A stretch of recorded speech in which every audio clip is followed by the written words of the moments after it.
अस्सलाम वालेकुम। वेलकम है जी रियाना के किचन में। तो कैसे हैं आप? आपकी दुआओं से हम तो बिल्कुल ठीक हैं। हमारी दुआएं कि आप भी सब ठीक होंगे। तो जी मैं जा रही थी बाहर और मुझे कुछ मार्केट का काम था, कुछ मुझे दरगाह शरीफ भी जाना था।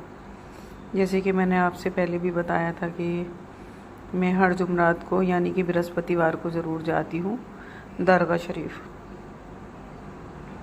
तो बस मैं अपने भांजे के साथ निकल गई थी दरगाह शरीफ के लिए, और फिर वहाँ से मैं कुछ ग्रॉसरी का भी लेनी थी मुझे, कुछ सामान भी घर का ख़त्म हुआ था तो मैंने कहा तो जी मैं आ गई थी दरगाह शरीफ। आप भी सलाम कर लें, बहुत बड़े वली अल्लाह हैं। इतने बड़े वली अल्लाह हैं कि 17 साल की उम्र में शहीद हुए और बहुत जंगें फ़तेह की आपने, और बहुत बड़ा मर्तबा है आपका। तो ये दरगाह शरीफ मेरठ, ज़िला मेरठ के अंदर है, बाला मियाँ साहब के नाम से। और जो इनकी असली दरगाह है वो बहराइच शरीफ में है। तो वहाँ तो बहुत बड़ा दरबार है, बहुत बड़ा दरबार है। और हर साल माशाल्लाह से कि वहाँ पे एक आपका तालाब है, तो उसमें जिनके यहाँ कोढ़ वगैरह होता है, जिनकी आँखें नहीं होती, हाथ वगैरह नहीं होते, तो वो उस पानी में नहाते हैं। और जिसको अल्लाह का हुक्म हो जाता है उनकी दुआओं से तो उनकी आंखें आ जाती हैं। जो गूंगे लोग जाते हैं उनकी ज़बान आ जाती है।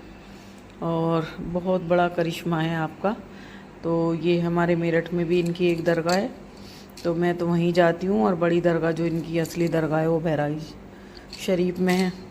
तो जी मैं आ गई थी मार्केट और मुझे कुछ ग्रॉसरी का सामान भी लेना था, तो कुछ मुझे फ्रूट वगैरह भी लेने थे। तो मैंने अपने भांजे से कहा कि ये सामान मुझे लेना है, तो फिर वो मुझे ले गया था सेंटर मार्केट। तो ये आ गई थी जी मैं ग्रॉसरी का सामान लेने। और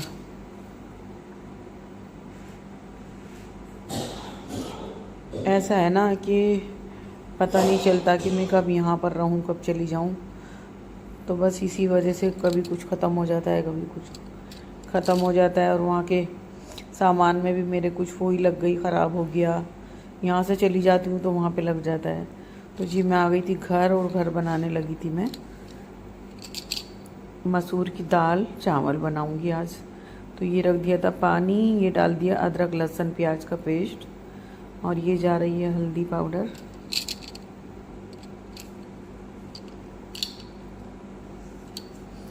लाल मिर्च पाउडर, ये हरी मिर्चें हैं। धनिया मैं डालती नहीं हूँ, कभी कभी डालती हूँ, डालती नहीं हूँ मैं दाल के अंदर धनिया।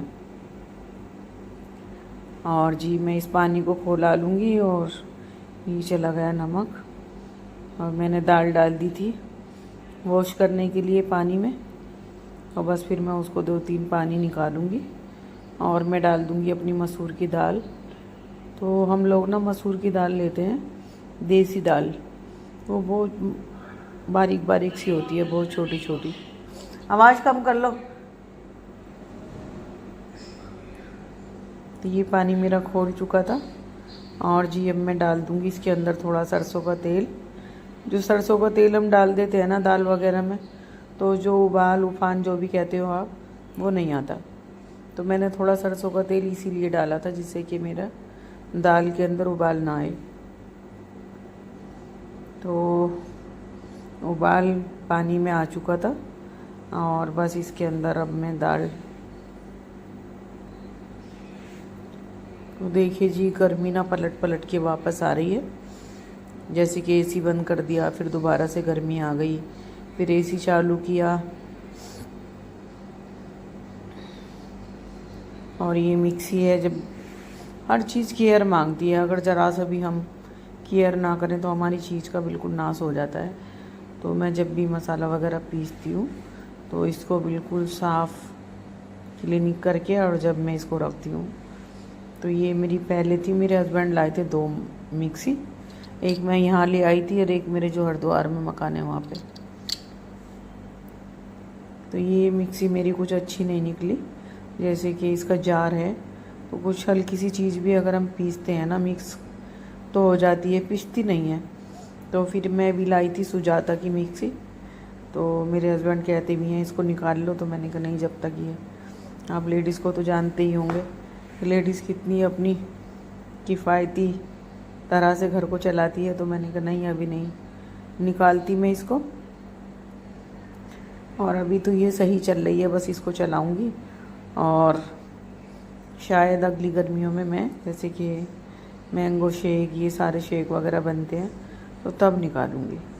तो उसमें गीज़र भी है जूस निकालने वाला, जैसे कि मौसमी का या किसी भी तरह का जूस निकालने, तो वो लेकर आई थी मैं। मैंने आपको दिखाया नहीं है, दिखाऊंगी। मैंने उसको रख दिया था, बस क्या दिखाऊं, काफ़ी दूर है मेरे से, यानी कि ऐसी जगह कवर्ड में रख दिया है, तो बस वो रख ही दिया, स्टोर कर दिया। तो ये कुछ बर्तन हो जाते हैं तो किचन अच्छा नहीं लगता, जो सिंक में बर्तन वगैरह पड़े रहते हैं। तो वैसे तो मेरी परवीन आती है धोने, और लेकिन जो भी होते हैं 2-4 बर्तन मैं भी धो देती हूँ, जो किचन मेरा गंदा ना लगे। तो जी कई दिन हो गए व्लॉग डाले हुए, तो मेरा ना कुछ मोबाइल में ख़राबी हो रही थी, यानी कि मेरा एडिटर ख़राब हो रहा था, जिससे ऐड किया जाता है ना, तो पावर डायरेक्टर ख़राब हो गया था। तो बहुत मुश्किल से 2-3 दिन हो गए मुझे लगे हुए, बस अल्लाह का करम है, अल्लाह का शुक्र एहसान है कि फिर वो आज मेरे से सही हुआ। तो फिर मैंने सोचा चलो आज ये डाल देते हैं। कई व्लॉग मेरे बनने हुए तैयार हैं, जो पहले सबसे पहले, फिर वो आपको मैं सबसे पहले वही डालूँगी। इस वजह से व्लॉग बनते रहे और डले नहीं थे, इसलिए कि मेरा पावर डायरेक्टर ख़राब हो गया था।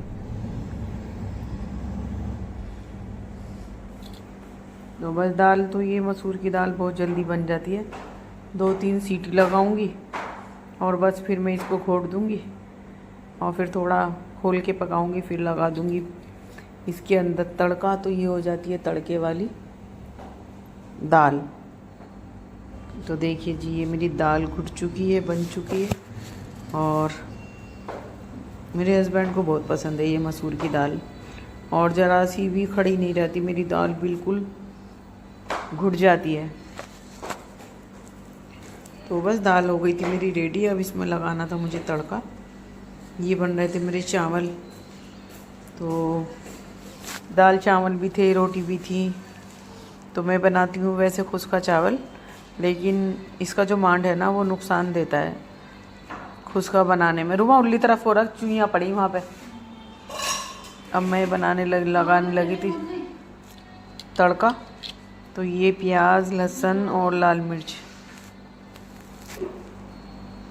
और ये डाल दिया था मैंने देसी घी, जो मेरा तड़का फ़ैन है। अब ये डाल दिया मैंने। अब मैं लगा दूँगी। ये प्याज चली गई, लहसुन और लाल मिर्चें। तो घी ज़्यादा हो गया और तड़का फ़ैन था छोटा, तो इसमें से ये घी निकल रहा था बाहर।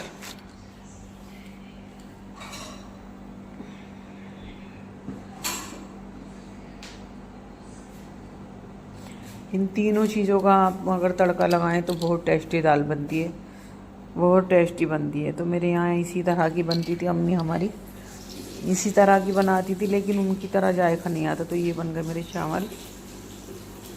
ये कच्चे बासमती के चावल थे, तो ये चावल बन गए। उधर बन गई मेरी दाल, ये लग गया तड़का। तो जी हमारा डिनर हो गया था तैयार, और बहुत टेस्टी मेरी दाल और चावल बने थे।